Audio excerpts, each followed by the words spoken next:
right, we've got to talk about Skywatcher Episode 2. So get in here, guys. This is Jack with Cosmic Road to talk about UFOs and the paranormal. Please hit like and subscribe. Let me know what you guys think in the comments below.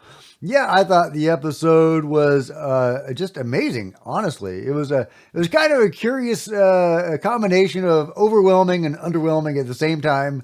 But I really enjoyed it. I would have loved it to have been longer and to have gone into more detail. But it was incredible. We got the classifications of their UFOs. We've got visuals of all the classifications of UFOs. Again, I wish it was longer. I wish we had gotten more detail and more video on each different category of UFOs. But at least we did get video of each one, along with explanations for various of them. Now, not everybody is excited about it. Mick West says the Skywatcher UAP classes are the usual Liz objects, many of which look very much like balloons or other wind-blown debris. None of them are particularly interesting. It was a weak showing. Just wishful thinking. Now, these are objects that can be summoned or that are summoned in this episode by machines. Next episode is going to focus on the psionic, summoning or inviting or whatever we're calling it, CE5. But these are objects that come when called. They are not balloons. Balloons don't come when you call them. If your balloons come when you call them, then let me know, because that seems like a really interesting balloon to get. But yeah, they were getting hundreds of these things. Viewable. We've had over 300 sorties now of UAP incursions into our airspace where we're working. A class might be in a flock. We've seen flocks of up to 20 plus. And we also have singletons that move through. Like today, we had 2 Class 7s move through. Yeah, and they're getting a lot of data, and they're doing it scientifically. They have, Gary Nolan, and I'm sure others out there helping them with the science part of it. They actually want this stuff to be peer-reviewed, which is the really exciting part about Skywatcher, is that they're doing this all properly. They're going to get this, ideally, accepted by mainstream science. And then hopefully by the general public, influencing lawmakers. This could potentially be game-changing. I am personally very excited about what they're doing. So the usual question I get is, where's the evidence? Where's the data? In science, just having data doesn't mean anything. So the reason there is a scientific process is because it works and it's replicable. And it's a standard upon which all science is accomplished. So by doing and using those kinds of approaches here at Skywatcher, we're going to be able to collect the data, get it peer reviewed, not because the peer review tells you that the conclusion is right, but because that allows others to look at what it is that you did and determine whether or not you did it right. So that hasn't been done anywhere yet. It's been done in bits and pieces here or there, but this is now a comprehensive framework for accomplishing the goal. I love it, Gary. I love what they're doing. And so what are they doing? Well, what is the data? Well, we're getting, first of all, classifications of various kinds of UFOs. They call them, class 1 through 9. And it's kind of annoying to hear them talk in the video. Oh, we saw a class 7. We saw a class 5. Just call it the manta ray guys. Just call it the blob or whatever, right? But whatever, these are all military guys and private contractor guys. But yeah, they're saying these things like the manta ray. That is one of the categories. This is a class 5, and they have ideas about how big these things are. This object, or this category of objects, the manta ray, kind of tumbles through the air, which is really interesting. And I've shared and other channels have shared various UFOs that seem to tumble through the air. And this is not a balloon. This is something that, again, comes when called by their dog whistle machines. Fascinating stuff, guys. Fascinating stuff. What are these things? And what does it mean that they come when they're called? If these things are piloted by beings, you wouldn't expect the beings to allow their ship to, or, just to come when called, right? That seems to suggest some sort of automatic process is in place. Yeah, is this the blob? Now, this is blob. This is, yeah, class 3. Don't call it a class 3, guys. Call it a blob. But yeah, so they're seeing so many of these things that they're able to categorize them into various shapes and sizes and behavior patterns. And one of them is the blob. Of course, everybody wants to know about the squid, but there's various others. Let's see. Yeah, okay, well, we'll get into that. But yeah, here's the squid. Part is crazy. Then I knew, like, I'm not seeing stuff. There it is. It's the same thing that I've been seeing on sensor. Yeah, well, I highly recommend you to check out the full video. It's less than 30 minutes long. Again, I wish it was much longer. And they're making a distinction between the Jeremy Corbell video that we just saw and the beings or the craft that they are seeing. Yeah, 5 to 7 meters long is what they're seeing. And what they're seeing almost looks like a living being of some sort. Multiple of these categories could be described that way. Other dimensional or plasma or something. Very few, if any, of these categories that they're seeing seem like they're structured craft of any sort. They're not getting saucers, they're not getting long cigar-shaped craft. They're not getting flying pyramids. They're not getting things that are structured or that would have occupants. But they are getting repeatable sightings of these craft when called. And even really interesting behavior patterns of these things. What you're going to see is it's kind of... Here's the hornet is one category, and they're drawing a distinction between that category and the squid, even though they are very similar. So they're even able to draw distinctions between very similar categories. Fabulous stuff. And of course, people are rightly pointing out that some of these objects they're seeing resemble objects that have been seen by many others throughout the years. This isn't from Skywatcher. This is from someone else. And there are many of these, of course. Yeah, this one looks like a guy or something. I don't even know. But yeah, so Skywatcher is, of course, not the first people to interact with beings or to call them, but they may be the first team doing this scientifically in a way that's going to be able to get peer reviewed. And there is some wilder stuff. There's some pretty funky stuff. Let's go to, the Tic Tac was interesting because the Tic Tac isn't what we thought it was, or at least, as it's popularly portrayed as a more structured vehicle. What they were seeing was flexible. It bends. Look at that thing. Look at that thing. It's not a nuts and bolts structured vehicle. At least that's not what they were getting. Now, this may be distinct from the Tic Tac from the Nimitz incident and other incidences over the decades. So yeah, is this the same thing? I'm not seeing the protrusions that the 2004 Nimitz Tic Tac had. It had these two little forks sticking out of it, and these don't. So is that the same thing? Is it not? I don't know. But I'll get to the, here we go. David Haith had brought it up. Where did it go? Here we go. Yeah, they were getting really interesting incidences like when their helicopter froze in midair. Yeah, they were getting the UFOs they were bringing in sometimes would mess with their instruments and seem to jam them. Well, one time it jammed their helicopter in midair.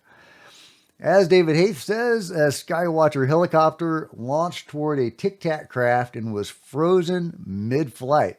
Jake Barber said about half a mile out, the helicopter stopped moving. Engine running, blades turning, but it would not go forward. It would not go up. It would not go left or right. It was stuck there. pilot Gary Shipman said, "I've never experienced anything like it before, or over 4,000 hours of flight time." Their helicopter was just stuck in midair, even though the rotors were still going and everything. The Tic Tac froze them. That's wild, guys. That's wild. So, I'm not going to go too far into the more detailed breakdown. Again, I encourage you to go watch the full episode, which is going to get into a lot more detail than I can cover here. But I'll just give you some general thoughts on it. I think that we have a lot of unanswered questions about the Skywatcher team. A lot of these guys, like Jake Barber and others, even some of the psionics, they're coming from the control group, which is really intriguing. So what connections do they still have from that group? And when I say group, obviously the control group at this point is pretty obvious that there's various factions. I think it was David Grush that even used the word fiefdoms. Jesse Michaels was talking about how it was kind of almost like the mafia. And, Danny Sheehan was going after them with RICO charges. So, maybe it is very mafia-like. But yeah, there's different factions doing different things, but let's lump it all together and call it the control group. So these guys have been working for the control group, and now they are in the public. What connections do they still have to the control group? How exactly does Skywatcher work? They are a funded organization. As Jake Barber says, they are a for-profit organization. So where is that profit going to come from? Is it going to come from views? Are they hoping to, be a big item in the popular culture, or at least big enough to support them financially in the way that Secret of Skinwalker Ranch is supporting the scientific efforts there to some extent? And so is that where the money is? Are they hoping to bring one of these craft in and have it land so they can get a craft or a being or whatever the heck these things are? Are they hoping to analyze the data on what they are getting and then sell that data about the behavior of these vehicles, or, characteristics of these things, whatever they are? How exactly does the structure of this organization work? What ties do they still have to the control group? Where is, what's it all about? Where is it going? How does it work? Where's the money coming from? Where are they expecting to receive profits from? I'm very curious how all of that works. I don't want to look the gift horse in the mouth too much, but it might be worth looking at a little bit. I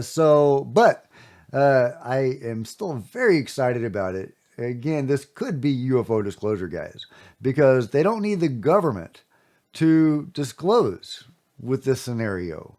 They're using some of the same techniques the control group is using to bring these craft in, but they're doing it in a public way. They're going to get this stuff peer reviewed.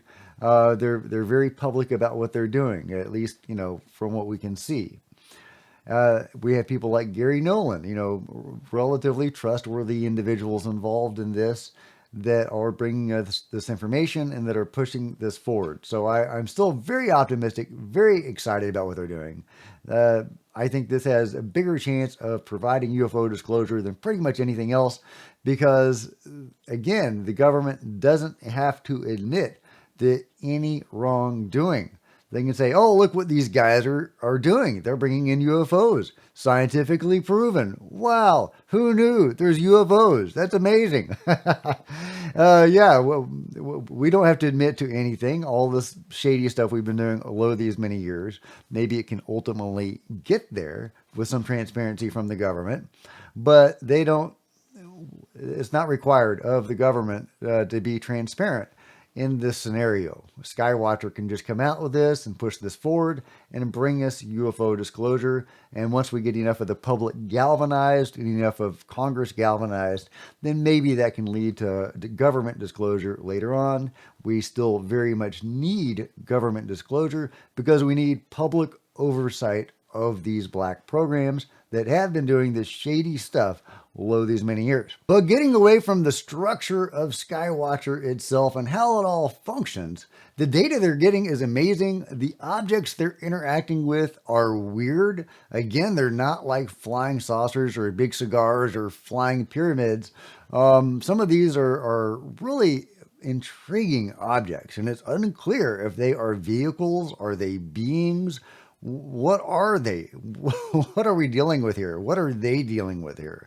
And the behaviors of these things are really interesting. In this clip, there's music playing, so I can't play it for very long, but he talks about how there's 3 separate categories of UFOs that will seem to get between the Skywatcher team and another category of UFOs, like running interference for it, protecting it, whatever. It's really strange. The Class 2 and Class 5 seem to be putting themselves between us and the jellyfish. Yeah, so are they protecting the jellyfish? What is going on there? Yeah, they're getting really intriguing results. They're seeing the behaviors of these things. In other cases, UFOs seem to be freezing their helicopters in midair or messing with their instruments. But if they have the capability of messing with their instruments on some occasions, why don't they mess with their instruments on all occasions? I think if these objects didn't want to be observed, they probably wouldn't be observed. So are they allowing themselves to be observed?